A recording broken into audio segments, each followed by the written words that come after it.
do that last podcast? Wait, with you? Yeah, well, with Ben. It was back in season 2 months ago. It was in the spring. Yeah, in the spring. So, what month was it like? I don't remember. I can look at my YouTube. It's crazy how fast this year went. It has. Because when we did that class, that was last. It was last Last fall, right? Was No. last No, fall it's or last spring. Was it spring? Yeah, in the spring with me, Yeah. me, Eric, and you. Also, I remember we had like a girl, 2 girls. I remember Victoria Hernandez, and also I forgot the other one. She was right behind me. Oh, I don't remember. Me here.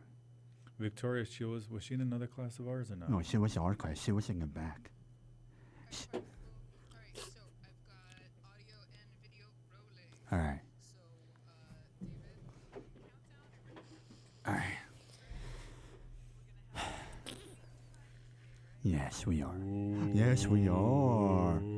Spooky. Oh, Spooky. Cucuy. All right, right.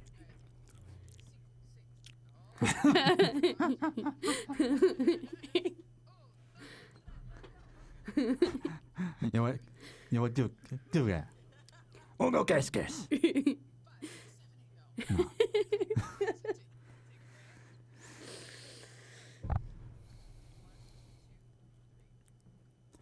Hello, everyone. Welcome to another episode of Gary's podcast, which I believe, if my math is correct, this is our 20th episode, and I'm your host, Gary Salvar. And we're coming to you inside this beautiful radio station of Lesser Radio, inside this beautiful school of Penn City College on this Halloween. Yes, this is a spooky episode of Gary's podcast. It's going to be scary, and at the same time, I'll be enjoying with my people co-host Michelle. Happy Halloween, Michelle. Happy Halloween, David. And today we have a guest which he's been on the pod before, and he's back on Gary's podcast for the 3rd time. And ladies and gentlemen, please welcome our guest Eriq. Eriq, welcome back to Hello. Gary's podcast. Hello, Michelle. Hello, David. Nice to see y'all again.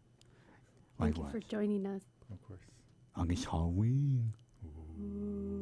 I'm scared. Okay. Are you scared, Michelle? Yes. What about you, Flander? David, I'm scared too. Can we cancel this episode? No, fine. We just got it. Maybe 100 years. Okay, David. Back to you. Oh God, fine. Now you scared me. All right. So Eriq. So Yes. are you ready for the topics and questions? I am. All right. Your first topic is Seek Discomfort Club, and your first question is: can you tell us about Seek Discomfort Club and what you guys do? Yeah, so Seek Discomfort, the club itself, it comes from this other platform called Yes Theory. And Yes Theory, they're like the originators of the Seek Discomfort movement. And Yes Theory, their YouTube channel, and what they've done over the years, they started making content based off of the theory of saying yes and what lies behind saying yes. Because normally we don't know, what we're capable of until we say yes. So they started making videos, this group of guys, and they just started making all this content, just saying yes and seeking discomfort. A lot of the things that we don't say yes to are things that we're typically, afraid of for whatever reason. And they just started making all this content based off of seeking discomfort. Next thing you know, this other brand started emerging, which is now Seek Discomfort, and they created this whole worldwide movement. And because of this movement, they've been around for how many years now? I think they were established in 2018, if I'm not mistaken. And this year, a couple of months ago, they decided to establish a worldwide run club. And and LA is one of them. London is one of them. Chicago. We just dropped New York yesterday. And I feel like there's one more. Chicago, London, Toronto. Toronto's the other one. So with this whole worldwide movement that they have, they decided to create a run club within it as well. and they asked me to run and manage their run club for Los Angeles. So I'm now leading that, which is really cool. Because I've been following this movement for the last 5, 6 years now. They're the ones who inspired me to do the Ironman in the first place. And if it wasn't for them, I wouldn't be on this journey that I'm on now and having accomplished all the stuff that I've accomplished. Because everything I've done has been because of them. And now it's like full circle, like moment, like I got inspired by them, and now like 6 years later, I'm working for them. So it's like, oh, it's really cool. But yeah, that's Seek Discomfort. Nice. That's cool. And like, what is like something that, like, how do you seek discomfort now that you're in this? For me, the way I'm doing it is through like, so I'm leading the run club. That's something that's the running part is natural for me. That's just something I enjoy. So I'm not really seeking discomfort doing that. But in the way I'm seeking discomfort, I'm doing it through facing my fears through social interactions. So I have a lot of social anxiety. Even like doing this, it's like it might not seem like, I don't know what y'all see when y'all are talking with me, but typically like I struggle inside when I'm talking with other people, and I'm always just like freaking out for whatever reason. And so when I'm doing that run club and leading that and talking with all these people, I get really nervous and just really like psyched out. But you know, the whole point of the club is to seek discomfort, and people might be seeking discomfort, you know, within that club, you know, just by being active and running and whatnot. Or other people might be going to that club because they might be dealing with the same thing and having social anxiety, and they're coming out to these social clubs to talk with other people and face those fears, whatever.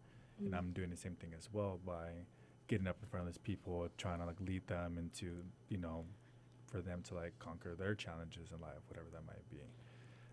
But yeah, so I'm trying my best to seek discomfort and face this social anxiety that I got. You're doing great. You're doing great.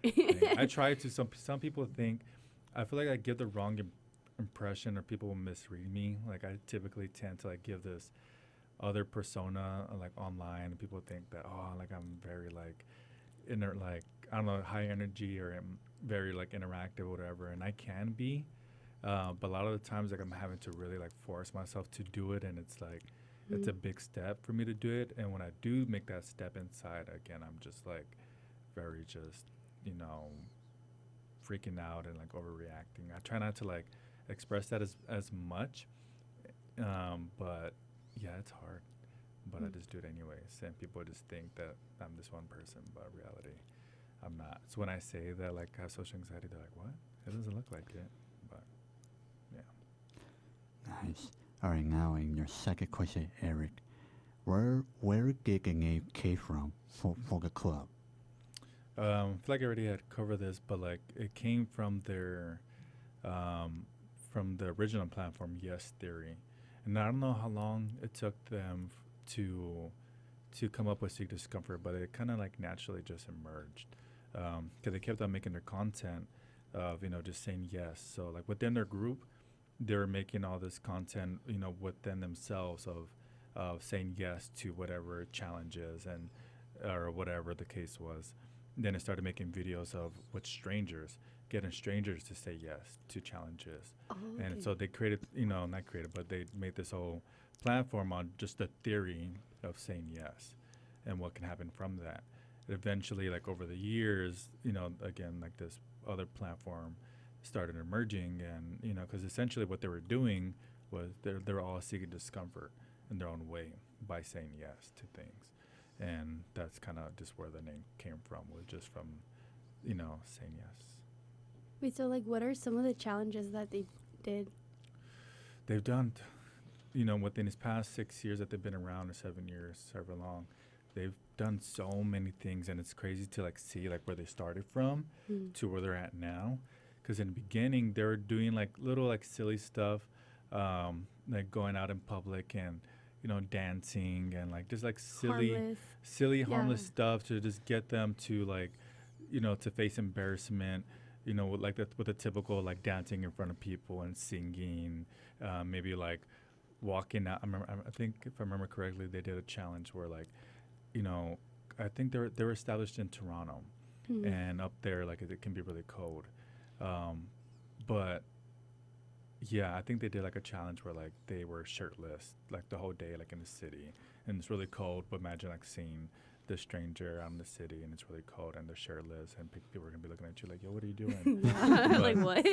But like they originally became like they got their success from um, they did a 30-day challenge, and it was cool with their story, and I hope I don't butcher like their story too much. But it's in the beginning it was maybe like 4 guys, whatever, and these 4 guys, everything happens for a reason, and the way the story happened is just perfect. Because all these guys, they just by chance they're all strangers, and by chance they just found each other, and they all kind of had the same goals of like, you know, trying to like make something of themselves, and they all came from different countries. One of them came from Egypt, one of them came from Europe somewhere, one of them was already established somewhere in New York, and but they're all just taking some risk, and they all by chance just met each other, and they said like F it, like how about like we move in together, and we'll like create a challenge, a 30-day challenge. Every day we do a different thing, Yeah. like a different like bucket list thing where we try to like face our fears doing whatever. So my for gosh. every day for 30 days they filmed themselves doing like these challenges. They posted it, and next thing you know, people like got a hold of it, and they started becoming more popular and popular, and they started doing that. So they went from that, doing these little challenges, walking around town with their shirt off while it's freezing, dancing in front of people, to going to the Middle East and hitchhiking in Afghanistan, and going to Africa and doing all this crazy stuff. So they did simple, harmless little stuff. It wasn't pranks that they were doing. They were just, you know, challenges for them to grow. And they went from that to, you know, being in the middle of the Sahara Desert. One of my favorite videos of them, they went to the Sahara Desert and they hitchhike on this coal train. And I forgot how long that train was, but they hitchhike on this train for like 24 to like 48 hours. I can't remember how long it was exactly, but it was a long train ride in the middle of the desert on this coal train. And the way they filmed it and the way they describe, like, they're very good at storytelling, which is why I like them a lot too.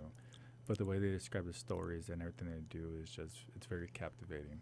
But they've grown like so much from simple things to what I Wait, just that's so described. inspiring.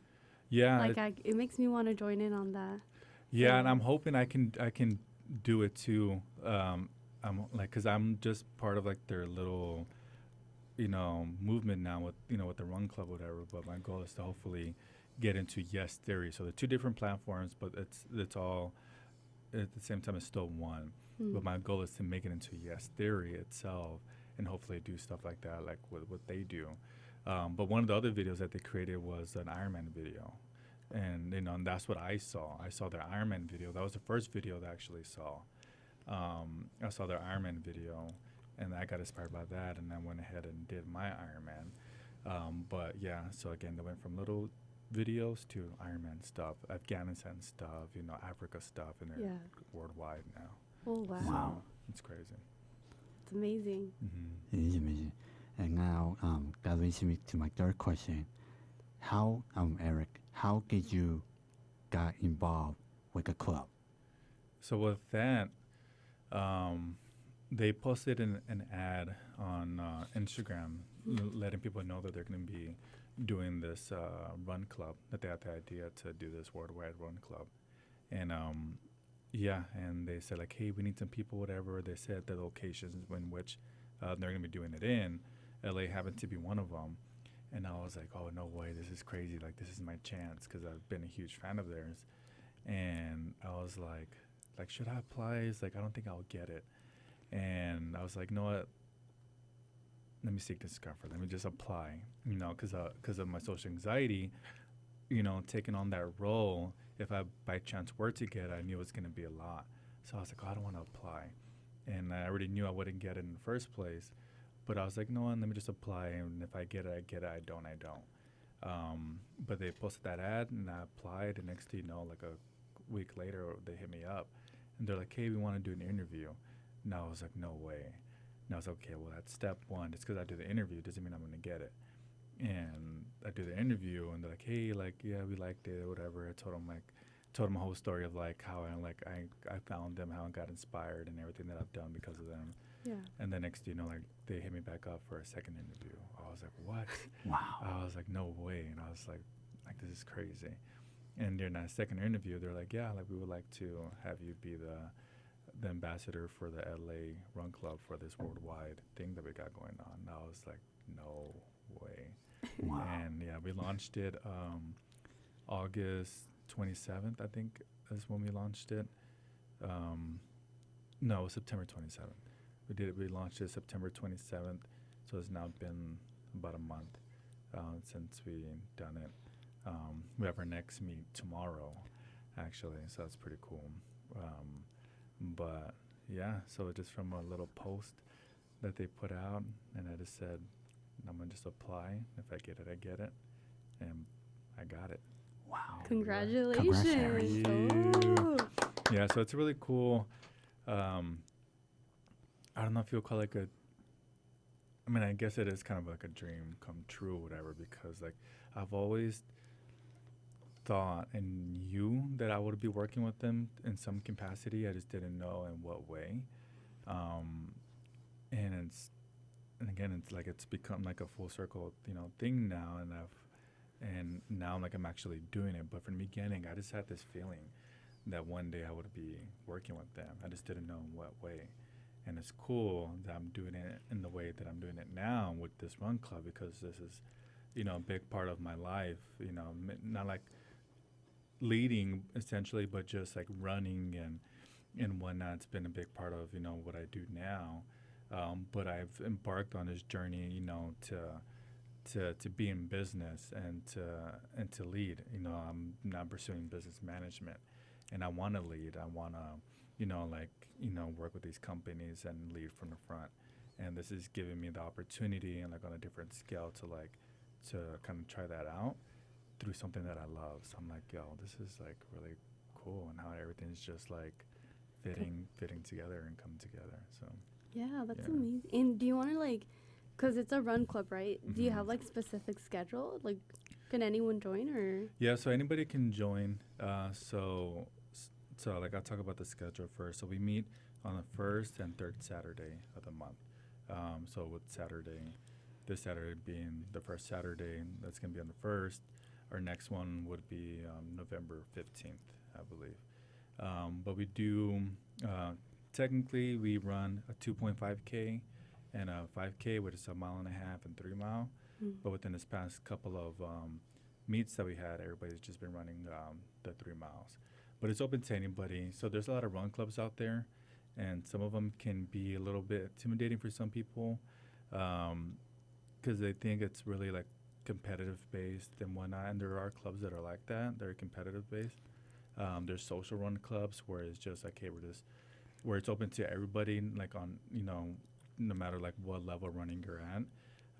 It's just a social thing to get everybody together to hang out and, and also to be active. And then there's other ones where, there's so many. There's really so many out there. Ours is, it's more social, has more of a social aspect to it.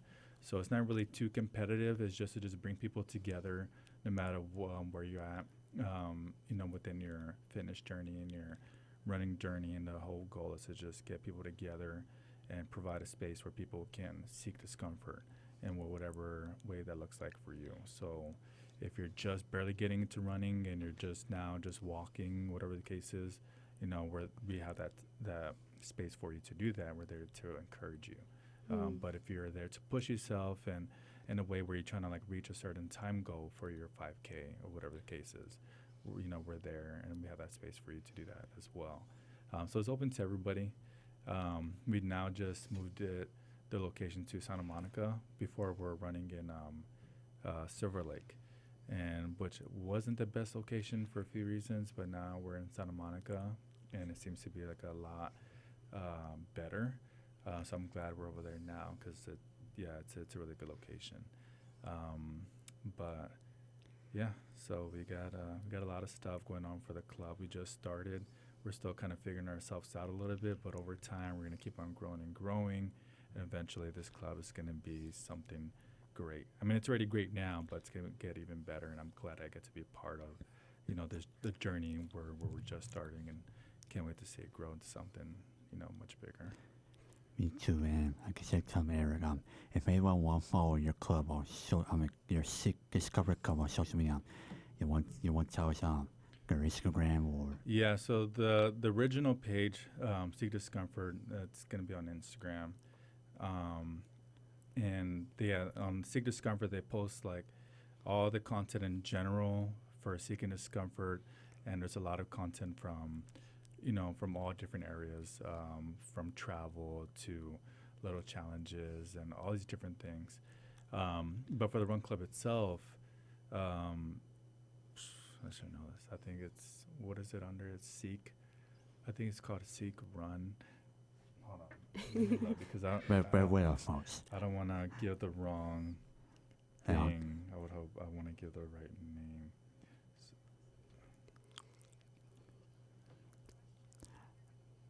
Oh, yes, I do.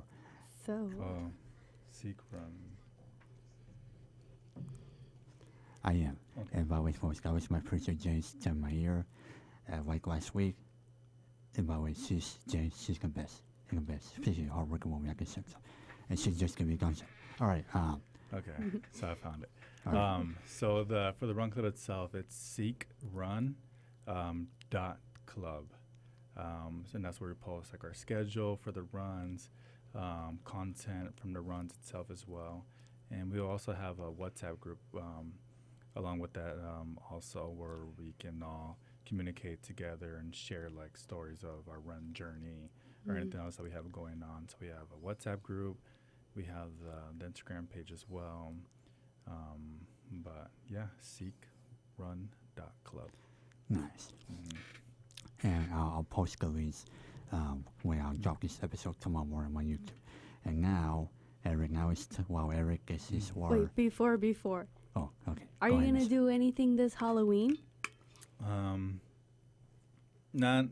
Nothing Halloween related, to be honest. The only thing spooky I'll be doing is homework. Oh, that's scary. Oh, Yes. That's really spooky. Spooky. I feel like that's scarier than anything that's out there. And plus, the World Series Game 6 tonight as we're recording this podcast. Do you watch football? I mean, baseball?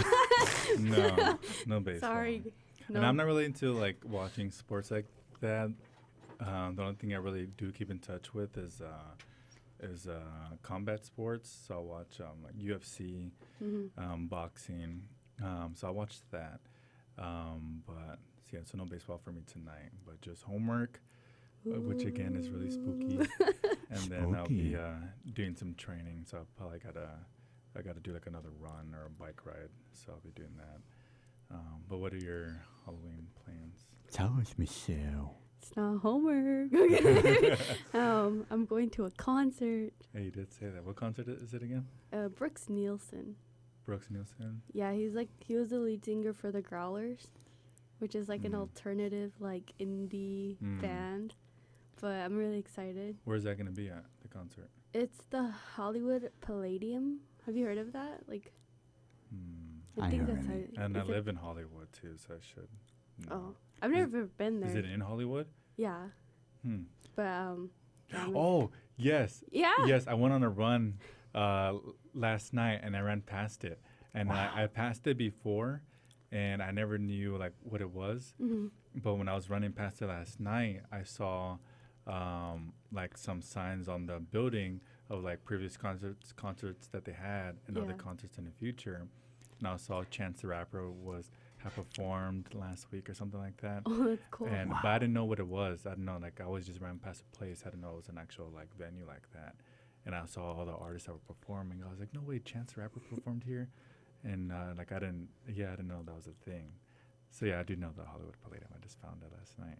So Cool. that's cool. Yeah. That's exciting. What about you, David? Always, before I tell you my Halloween plans for tonight, speaking of Hollywood, me and my brother Ricky, as we're recording this podcast, we were in Hollywood on Saturday where me and Ricky and his classmate Chris, I will give a shout out to Chris, Ricky's classmate, his art class, we went to this art gallery, which I believe is called Projects I forgot the first game, but the last was Project, and we saw Rebecca Morris's art gallery. And again, here's the game. We were the first ones inside because it opened at 11 a.m. Again, another class came in, and then we saw like all the art that she did. Again, we went to another art gallery in Hollywood, like down Vermont, I believe, and we saw another art gallery was. I think his name was John Smith. Was if you saw my IG stories, Michelle, was I think you both saw. We saw Josh put like a Halloween art gallery, and I was amazed. Especially, wow, I can believe Josh worked so hard, and I'm looking at his Halloween, and then like so many people were there, and they all love it, and I gotta say, I couldn't believe what I saw. Especially, I was inspired by Josh's art when me and my brother Ricky we were there last Saturday in Hollywood, especially in Vermont and Queen Rebecca. That's Now, yeah, it's cool. Now, my Halloween plans for tonight as we're recording this podcast is I probably will help my neighbor Liz, hanging candy to the kids as we're recording this podcast. Again, I'll be watching a World Series Game 6 between the Toronto Blue Jays and the Dodgers, which they kick up at 5 o'clock Pacific time, 8 p.m. Eastern, as we're recording this show on Fox. And Fox Deportes in Espanol. And the thing is, I would say it will be a spooky game. And the Dodgers can force Game 7 or the Toronto Blue Jays win the World Series since 1993. And then Drake will go wild, and then the Toronto crowd. As long as Drake doesn't spread the Drake curse. Oh, it will be Game 7 tomorrow. We just want to see. It will be a spooky game tonight. Scary. What's the record right now for the? Is it 3-3? No, that would be Game 7. If it was 3-3. Yeah, today's Game 6. Yeah, So it's like Toronto 3-2. go up grade 2. Okay. If the Dodgers win, it will be tied. Get Game 7 tomorrow. Dang, so Dodgers could lose everything. We tonight. better win. We better win. Let's just hoping the Dodgers win I tonight. really do want them to win. And we just won last year, so it'll be crazy to go back to back like that. Yeah, I would. I know. But we got this, right? What do you think, David? Do you think we'll get this? I'm gonna say this. I'm looking at my prediction, okay? Yeah. But I'm gonna want just the Dodgers and the Blue Jays. If the Dodgers could get up to a great score, then I think it will force a Game 7. Especially as long as the pitcher Yamamoto, which I believe he's pitching tonight as we're recording this podcast. If he pitches well tonight, then Dodgers will force a Game 7. However, if the Blue Jays get around him, again, if they do get second like again Game 5, then Toronto they could win the World Series tonight, especially in front of the whole crowd. Again, Toronto will go nuts. Again, party all night as we're recording this episode. So, if they do well like against my game, they might win the World Series. But if Yamamoto pitches well tonight, we could see a Game 7 on Saturday night. Fingers crossed. Yeah, fingers crossed. Go ahead, Michelle. Oh, no. I was just listening in. I'm just like, that would be scary if we lost. Scary Ooh. Halloween. Speaking of. Go ahead. I feel like it's in our favor. We'll see. We hope so. We see what happens tonight as we're recording this podcast. All right, now we go to your second topic is your Dominican Republic trip. Your Dominican Republic trip, which I know you just got back from Dominican Republic, and your fourth question is, can you tell us about your Dominican Republic trip and how was it? Yeah. Yeah, that trip was a crazy trip. I mean, it was still a good trip, but I mean, there was a lot of inconveniences that happened during the trip. So before it even happened, it was already not necessarily going bad, but things were already coming up. So the whole point of going to the DR was for my grandma. My grandma's from there, and we're okay. We're gonna take my grandma over there one last time. Possibly she's getting older and her health is getting a little bit bad. So we're okay, let's take grandma back home, one last time or whatever. We'll go as family. But something happened with my grandpa, and so she had to stay back behind. So the whole point of going was for my grandparents, but they were no longer going. So we're oh, well, that's a little bit unfortunate, but we already paid all this money to go on this trip, and we didn't get insurance or nothing on any of the stuff. So we're oh, I guess we kind of got to go no matter what. But the day of comes, and so I was the one that was flying the earliest because I was coming from I'm the one who's the farthest, so I had to leave a day before everybody else, just so I can get there, when everybody else gets there. So I left on Wednesday night, and everybody else was leaving on Thursday. But there was a hurricane that was hitting Melissa. I don't know if you. Oh, girls- yeah. Yes, I see. Yeah. So like a hurricane was hitting around that time, but we didn't really know that. And we just saw that it was just raining. I looked at the weather when I was packing. I was like, oh, let me see what kind of clothes I should bring. Let me look at the weather. And I see that it's raining the whole time that we're there. I was like, what? Like, that's annoying. And then my dad, they look up, like, the weather themselves, too, and they end up finding out that, there's a hurricane that was kind of close by. And we're like, crap. We're like, damn, should we, like, postpone a trip? Because, like, if a hurricane's going to be hitting, we should probably, not go, obviously. Avoid it, yeah. But long story short with that, like, we're like, damn, well, we didn't get no insurance on our tickets or anything like that, so we didn't even have that choice of actually even postponing the trip because, our flights and whatnot didn't let us because we got the cheapest tickets. So the only way we could have done so is if the airline themselves, were to, like, send us that notification saying, hey, we're canceling flights, we'll give you reimbursements for your tickets. So if the airlines would have did that, then we could have postponed the trip. But they didn't do it just yet, so we're just stuck with just going. Mhm. So, but we're dealing with that, like, the day of when I was supposed to leave. And I'm, like, there trying to figure out, like, am I going to cancel my flight? Am I going to cancel the trip? Like, what's going to happen? So that was annoying. So the trip was already, like, having a rough start before it even began. But I end up going either way, and I'm the first one to go. So I'm like, crap. Like, well, I guess I'll just go. And I get on my flight, and I get there. But it wasn't that I didn't really do my research, but I guess I really didn't. So my family is from Santo Domingo. So I was like, okay, well, I guess it makes sense that we're flying in and hanging out in Santo Domingo. Yeah. That's where my family's from.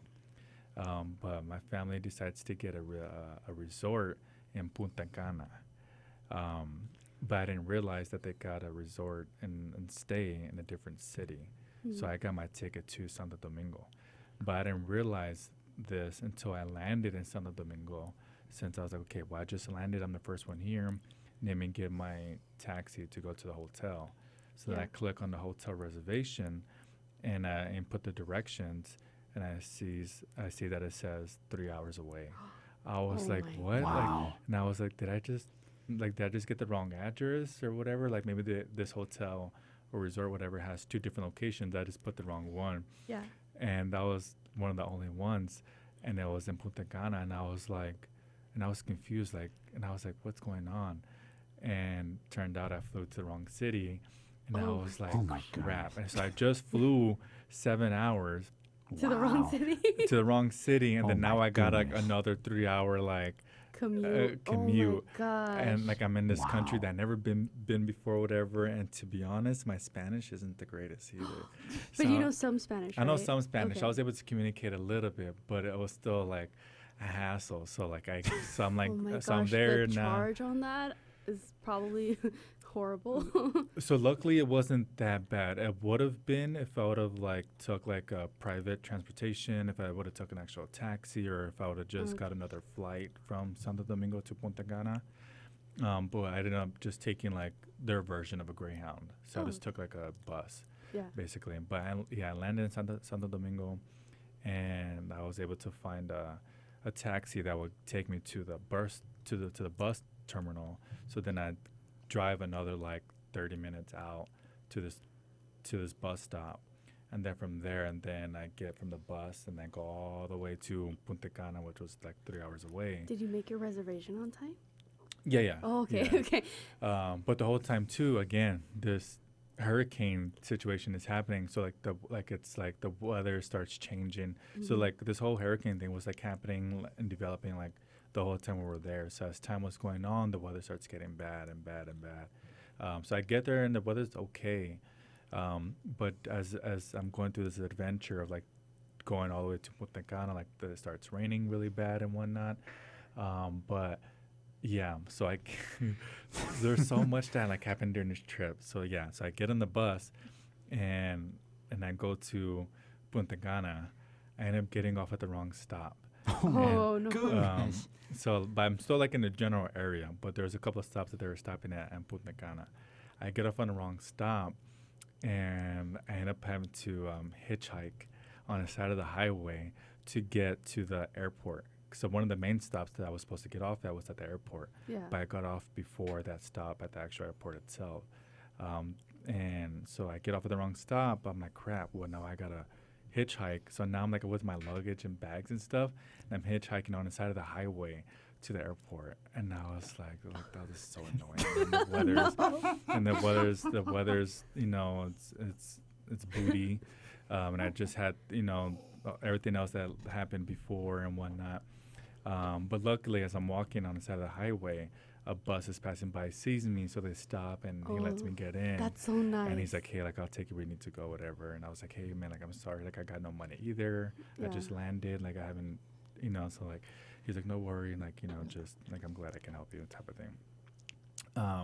So then I get to Punta Cana Airport, which is where I was supposed to be at, so I can meet my family that was coming in, so we can then leave together to the resort. And I get there, right, and I see my family, but I see that there's two people missing, which is Oh. my dad and my baby sister. I'm like, yo, where's my dad and my sister? And they had some complications with their airline, and they didn't let my sister fly. My sister just turned 1 year old, so Oh. she's a baby. Yeah. But they didn't let her fly as a lap child. So typically, like, if the baby's like under 2 years old, They can sit on the yeah, plane and they'll flap, need a right? ticket. But they didn't let her do that. So my family, most of my family was coming from Texas. And they flew from Texas to Miami, and then Miami to Punta Cana. But when they flew to Miami, when they were getting on that second flight, that's where they were getting those issues. And their second flight didn't let my sister fly as a lap Oh baby. my gosh! So how long did Wow. that take them? So they ended up like getting stuck in Miami, my dad and my sister, so they couldn't fly in until the next day. So I was like, oh, like that's annoying. So the whole family was just annoyed because we're not all together, and we're like, what the heck? Like, where's dad and, you know, our sister at? So I was like, well, damn. So that was another thing that happened. So Oh like, my crap. Yeah, I wish I had like some good things to tell. I But know. so that was that. And then the next day comes, and my family gets there, whatever, and, you know, now the weather gets worse, and now it's just like pouring rain and whatnot, and we end up just getting stuck indoors, whatever, and we're like, oh, we can't do much, and I didn't know, because I didn't like do any research on the resort, as I mentioned before, but I didn't know that the resort was all inclusive. So like, oh, that's a nice little surprise. So we got stuck indoors, but all you can eat, all you can drink. So that was cool. So that was the only thing we were able to do for the most part is you know, eat a lot. So they had a couple of buffets and restaurants. So I like to eat. So that was at least pretty fun. But then, yeah, and then towards the end of the trip, so my dad and sister finally get there, right? But then my sister ends up getting 103 fever and an ear Oh my infection during her trip. So the whole time, like, Aw. you know, she was really fussy, whatever and whatnot. And they ended up having to go to the doctor, and they had to leave the resort and go to the doctor to help out my sister, whatever. So I was like, oh, like that sucks. But then at least the last day, the last full day we were there, on Saturday, the weather is kind of clear for the most part, and that was like the one day where we had like some time to like be outside and do stuff. And at least that went well. And I went out on a run on the beach, and that was cool because I was like, I've been training throughout the week, and with the weather being bad the days before, I wasn't able to do anything. But now we had this clear day, and I was like, okay, finally I can, you know, be active and get this training in. And I did that, and that was really fun because I really enjoy beach runs. And then after I was done with my run, I ran into like some Haitians.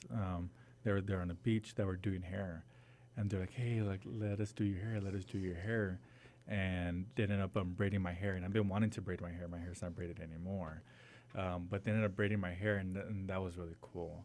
And that was my first time doing it, and I actually enjoyed it. I actually liked the look a lot.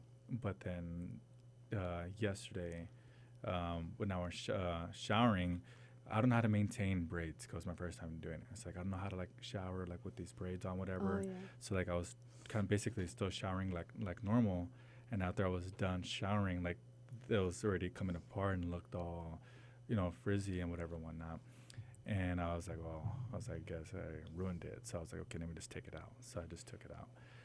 But at least I had those braids, and it was cool while it lasted. But at least I found something that something new, that I feel like I'm gonna probably do again. So yeah, that was cool. Okay, then the end of the story's coming. And then so Sunday, I'm leaving, right? But now I gotta, instead of flying out of Punta Cana, I still had to fly out of Santo Domingo. So now I gotta take a bus all the way back to Santo Domingo. So when I'm leaving, I gotta take that same 3-hour bus back to Santo Domingo just so I can get on my flight to go back home. So I was like, damn, like, so that's annoying because I just want to just like leave with my family to the airport that they're flying out of, and so we can all go together. But yeah, I got to go all the way back to the other airport. And I get on my bus at 7 a.m. To go to Santo Domingo. And on the way there, instead of actually having a bus stop, they actually stopped that. They stop on the side of the highway. What? Yeah, which is weird. That's so random. Wow. It's just like one of those countries. It's not the most like developed and like, I don't know, just organized, whatever. Mm-hmm. But they just stopped on the side of the highway and they let people out. Oh. And I had my luggage, right? But we had to get off on the side of the highway, cross over a median, and then cross the other side of the highway to then get to the other side of like where there was an actual like station for people to hang out at. Mm-hmm. So we get off on off the bus on the side of the highway, and we're then crossing over this median. But there's an old lady that was on the bus too that was trying to cross over the median. So I'm like, okay, like let me help this lady cross over the median. So I'm helping this lady do so, but again, she's older, so she's moving slow. Yeah. So this whole interaction and what's going on with this lady is happening very slowly. I'm slowly getting over this median, and as I'm doing so, the bus takes off. No way. But Your with my stuff. luggage. Oh And I my was goodness. like, no. No And way. so like I continue to like help her because like I can't just like drop her. So I can continue to help her, and eventually I get over the median, and then I start running on the side of the highway chasing this bus. Wow. And I was like, you gotta be kidding me. And I just injured my leg again. We talked about previously Yeah. We did. about previous injuries, and I ended up getting injured again Oh recently. my goodness. And so I injured my leg recently, and so like my leg's been hurting, and I'm now like having to like chase this bus on the side of the highway. So I'm trying to run like full sprint as fast as I can, but the whole time my leg's just hurting. So like I'm Oh. sprinting, but the whole Yeah. time it just hurts. I'm like, crap. So I'm like yelling at the bus, like, stop. But like I'm running on the side of the highway, and then there's other people like across the other side of the highway, and luckily they're able to get the attention of the bus, and eventually it stops. Oh my goodness. But I was like, geez Louise, like, what the heck is going on, man? It was like a movie or something. Yeah, That it really a lot. was. Sounds like a movie.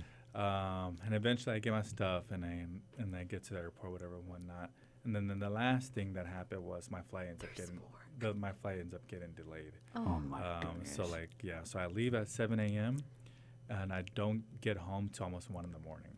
Wow. So like a whole day of just like, travel and just moving around and whatnot. Like, yeah, so it was fun. You have patience. I mean, yes, it was a little bit annoying, Mm-hmm. but yeah, I do have a lot of patience, and I feel like most people will probably like, of course, be like annoyed with the situation, but I was just like, oh, it's whatever. Like it gives me a story to tell and a memory to have and whatnot. So I was like, oh, it's whatever. Like, yes, it kind of sucked, but I was like, I still got to see my family, so that was cool. But gives us another reason to come back, basically. So like, all right, I guess we got to come back and do this trip again because it didn't really go too well. So I guess we're coming back to DR. So yeah, so that was DR. Wow. Wow. That That was was a lot. that Was a lot of stuff. But that was a long story. Well, I'm glad you were like, it was a new experience, like the country, right? yeah, it was still really cool. From what it was. Yeah. So yeah, again, I will be going back. Um, Probably just go not in hurricane season, so go like in a better time, so the weather is actually clear enough for us to do stuff. But yeah, there's still potential to still do a lot there and during our next trip. We just gotta plan it better. But yeah, have you been to any of the islands No, over never. there? No. No. Hmm. Maybe one day I'll go. Yeah, one but day. yeah, in the future for sure. Yeah. Especially you mentioned Hurricane Melissa was. Yesterday I saw the videos where that Melissa just tore Jamaica. Yeah. And at the same time, I'm singing my prayers to everyone to Jamaica because they need a lot of help, especially a lot of food, especially they're suffering, especially this hurricane. Melissa just came and destroyed the country, and now I was watching this report on NBC News on last night where people were saying that we need food, we need water, we need everything because Jamaica right now they're starving, especially Melissa just like ravaged everything in Jamaica and singing my prayers to everyone in that country. And at the same time, Eric, you will be back on this podcast and you will tell us more stories, especially what you just said. You will probably go back to Dominican Republic. Am I correct? Yeah. I don't know when I'll be going. Hopefully, I mean, for sure next year, I would say. The sooner the better. But yeah, maybe sometime next year, I'll be back. All right. And like I said, is there any more stories you want to tell us for your Dominican Republic trip? Oh, that's it. That was everything that happened. Did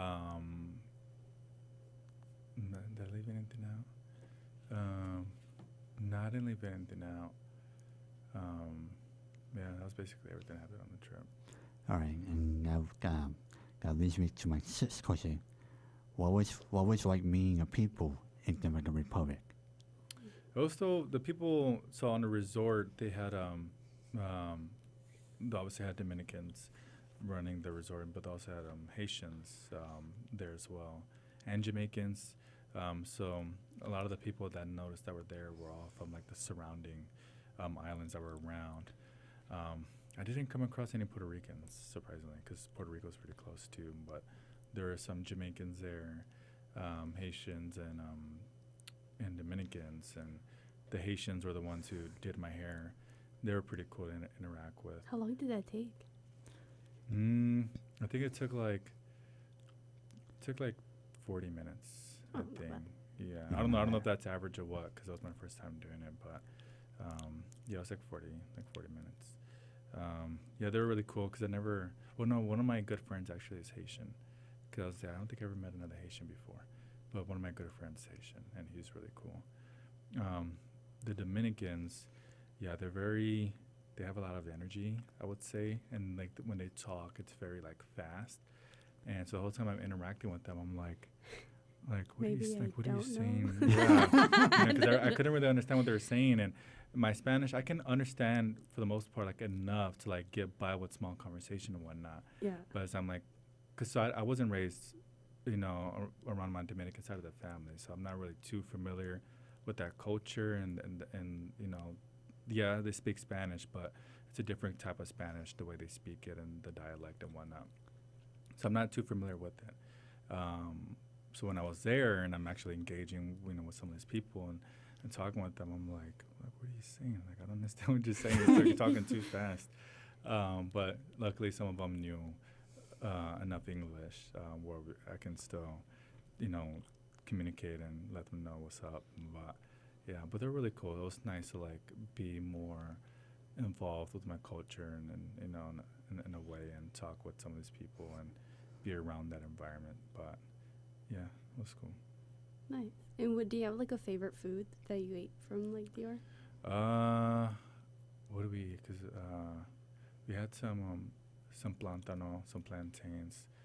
They have like, I forget the name of the dish itself, but like, like we have, you're Mexicana, no? Yeah. So like not like frijoles and arroz.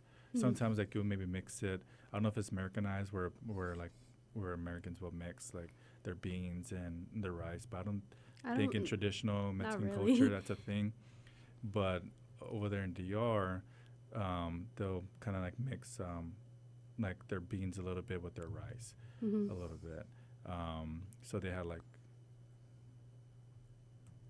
I've kind of noticed. Caribbean. That was my first change, everyone. Yeah, 'cause I think I noticed that in Puerto Rico too, if I'm not mistaken, when I was over there as well. But they had like some beans and the rice, but it was like black beans or like some of that kind of beans with some plantain and some like chicken. Wait, do you like fry the plantain or not? Like right? The plantain, I've tried it in other ways before where it was fried, but when specifically the spots that I went to over there, it wasn't fried. Where they still gave it to me like whole, like the whole plantain. I had to like cut it up. Yeah. But I don't think that's like everywhere. I think it was just particularly the place I was at. But yeah, the food was pretty good. But that was like the most traditional thing I ate, which is still very basic. Everything else that I ate there was from like the buffet and whatnot. So I ate a lot of pasta, pizza, chicken tenders. Yum. I try to eat some like fish there at the buffet as well, because like we're on an island. I'm sure the fish is going to be Fresh and good. more fresh and better. So I ate some fish and clams as well, and that was nice. Yeah. You hear that? You hear that, Flander? Flounder, cover your ears, cover your ears. I'm sorry. My ears. Please talk, please talk. Flounder. Oh, my ears. Okay, please take this podcast over. My ears over here. sorry. After every judgment, please talk. My God.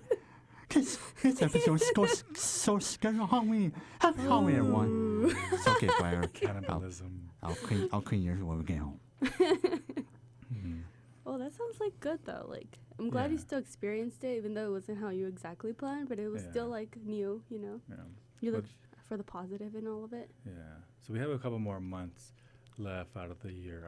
Are y'all doing any trips or anything before the year ends? I'm not ready to check that.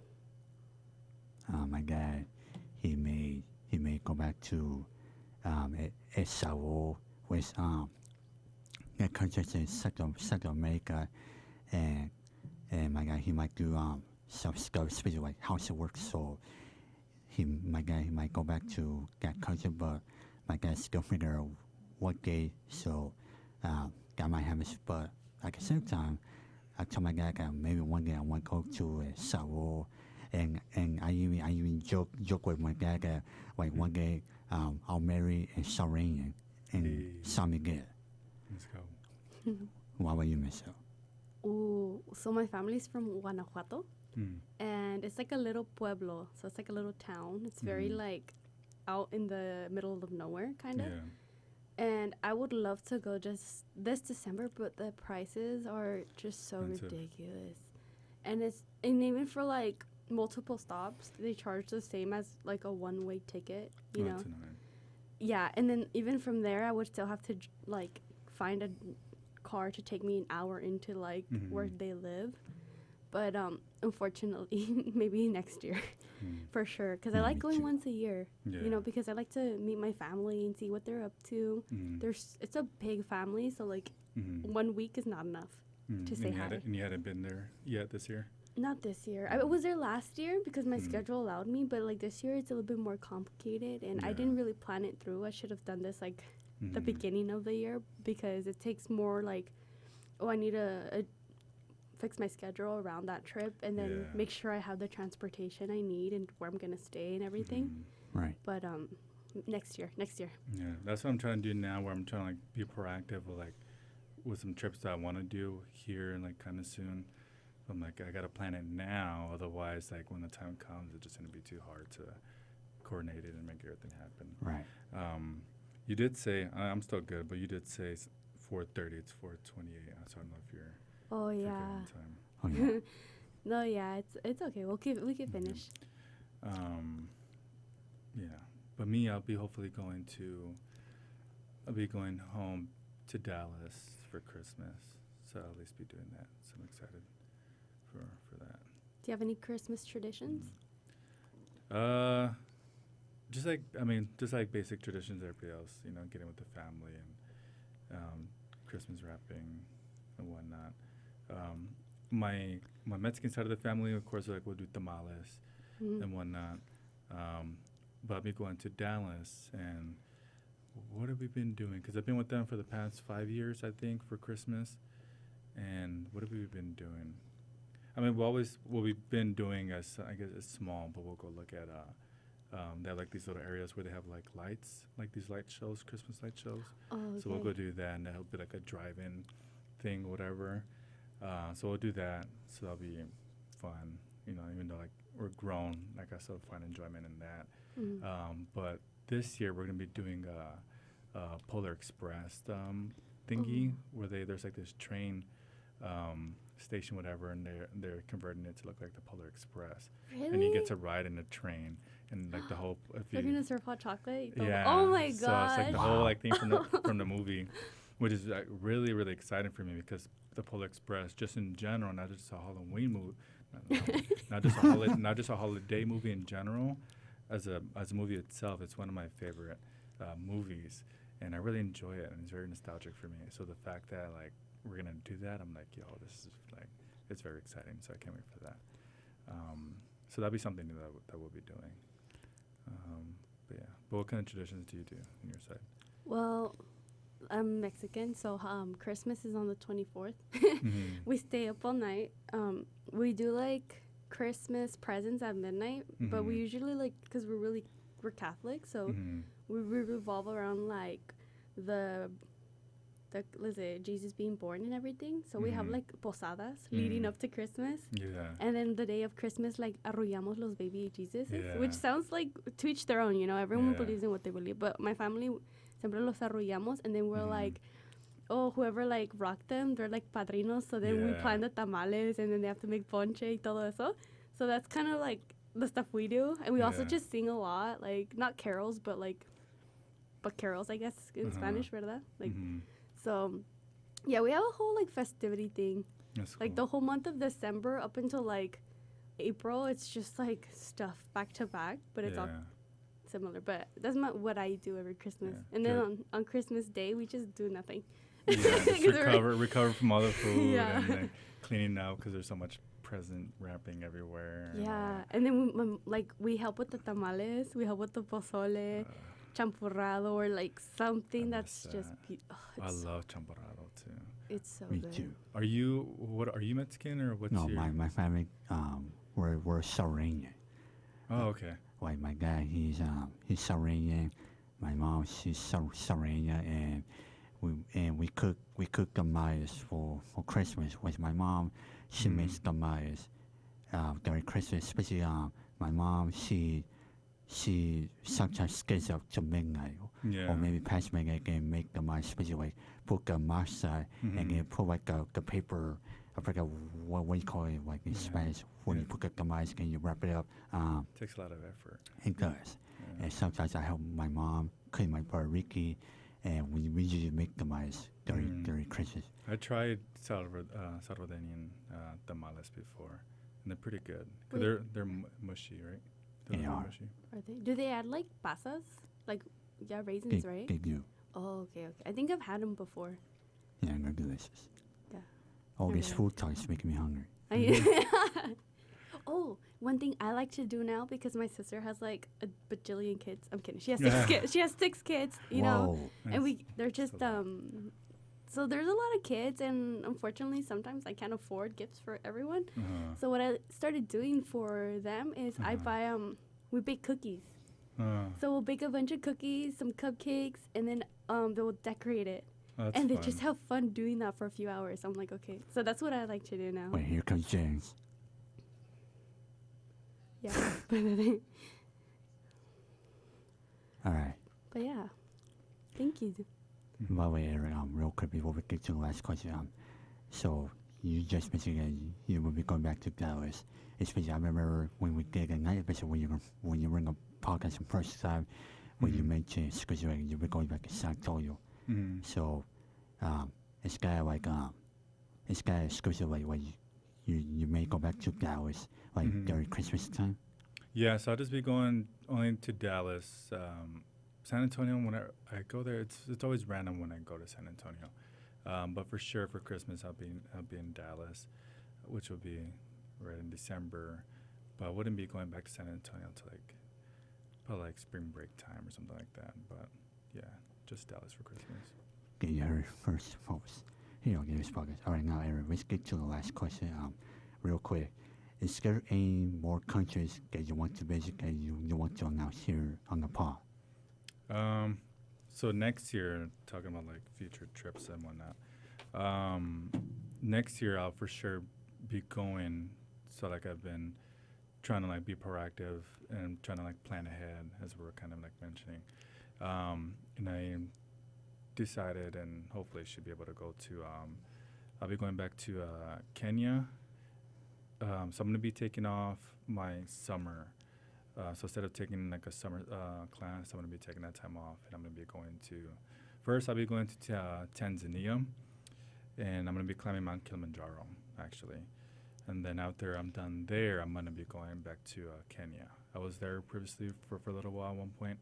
I'm going to be going back there to go do some stuff for some projects I've previously done in the past. So next year, I'll be going to Tanzania, which will be a first time for me, and then Kenya for a second time. Nice. So, Nice. yeah, Yeah. I'm excited. So, guys, you also hear. So you also heard it here first. Everyone here on Gary's podcast. All right. So on that note, Eric. Oh wait. On that note, I want to say, what's your favorite Halloween candies? Real quick. I like candy corn. You, Eric? Candy corn. Me, Hershey's, but the original. Hershey's. What about you, Flander? I don't know. Let me think about that. Maybe next year. I'll tell you. I'll give you some. All right, thank you, Flander. All right, I'll go. Eric, I want to thank you for being here on Gary's podcast for the third time. It was our pleasure to have you speak. Gives us a lot of fun, especially your stories for your Dominican Republic, and I enjoy the stories for your Geo trip. Yeah, well, thanks for having me, and thanks for inviting me. When you called me, we had previously had run into each other recently, and we were talking about doing this. But when you had called me, I was like, oh, like good thing I was already on campus because I don't work on Fridays. Right. And by chance, they had me work today. So like, oh yeah, work's up. I'm already going to be on campus, and I was actually excited to be here. So thanks again for inviting me. Because I called you on Wednesday night, and then I text Michelle. I told you, Michelle, good news. I spoke to him, to say good news, and then that's what I told you. I just booked Eric. He will be on our podcast, and Michelle, you were like excited, especially like, Yay! it will be an awesome show. Yeah, I'm excited. It's always nice to see you, you know? Right, yeah. We'll always nice to see you, Eric. Yeah, if you want me for a fourth time, just give me the call, and then I'll be there. Yeah, we make it happen. All right, so everyone, I want to thank you for watching this episode of Gary's podcast on Halloween. And everyone have a good and safe and spooky night as we're recording this podcast. And we will see you next week on Gary's podcast, which I believe it will be our 26th episode. So everyone, we'll see you next week. Flanger, say goodbye. Bye, everyone. Adios. Bye. And we'll see you next week. We're out here. Deuces. Deuces.